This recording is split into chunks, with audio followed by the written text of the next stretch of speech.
Hai Sobat Kontraktor, kali ini kita akan membahas apa fungsi software siap kontraktor dan bagaimana cara kerjanya. Siap kontraktor adalah sebuah software yang berfungsi untuk pengendalian biaya proyek dan pembuatan laporan keuangan perusahaan.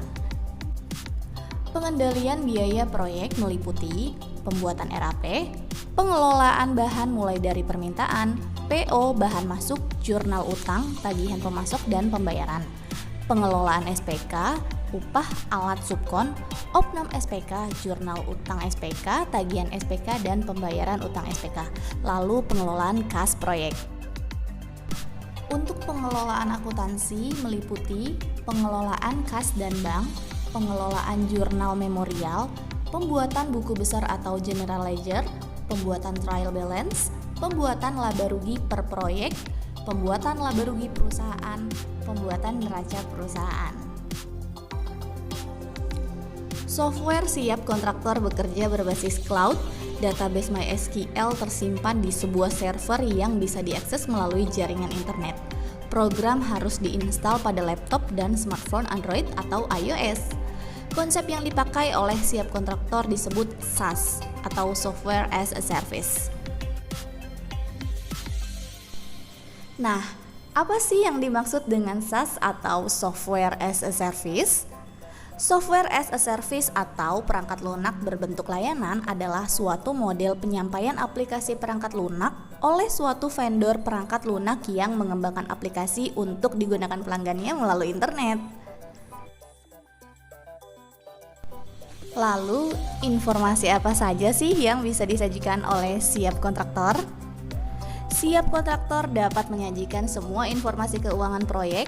Setiap nilai yang tertera pada layar informasi apabila diklik 2 kali akan menampilkan rincian detail data tersebut sampai transaksi terkecil.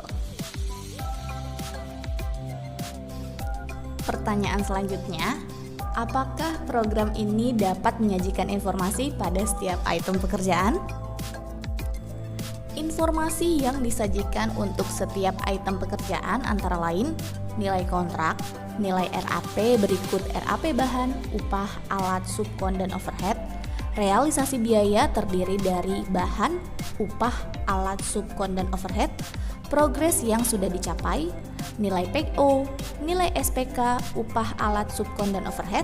Progres yang telah dicapai pada setiap item pekerjaan, prediksi biaya pekerjaan sampai selesai. Setiap nilai yang tertera apabila diklik 2 kali akan menampilkan perinciannya.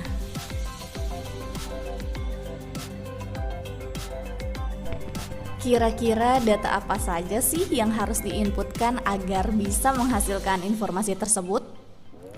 Data yang harus diinputkan adalah daftar RAB atau BQ dan cukup diimport dari Excel, daftar bahan yang akan dipakai, daftar upah, daftar sewa alat, daftar pekerjaan subkon, daftar overhead, dan analisa harga satuan pekerjaan untuk RAP.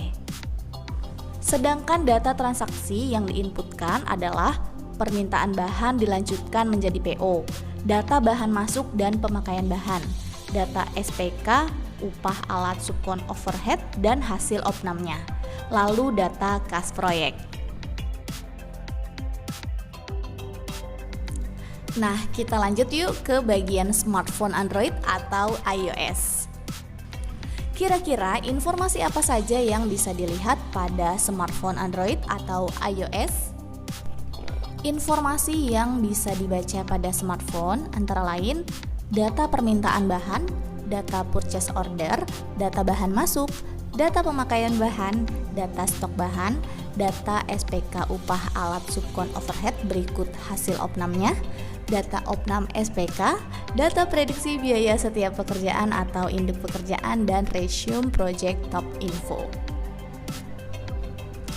Untuk informasi lebih lengkap, silakan kunjungi website kami di www.kanti.co.id atau untuk melihat daftar harga lisensi, klik link di kolom deskripsi.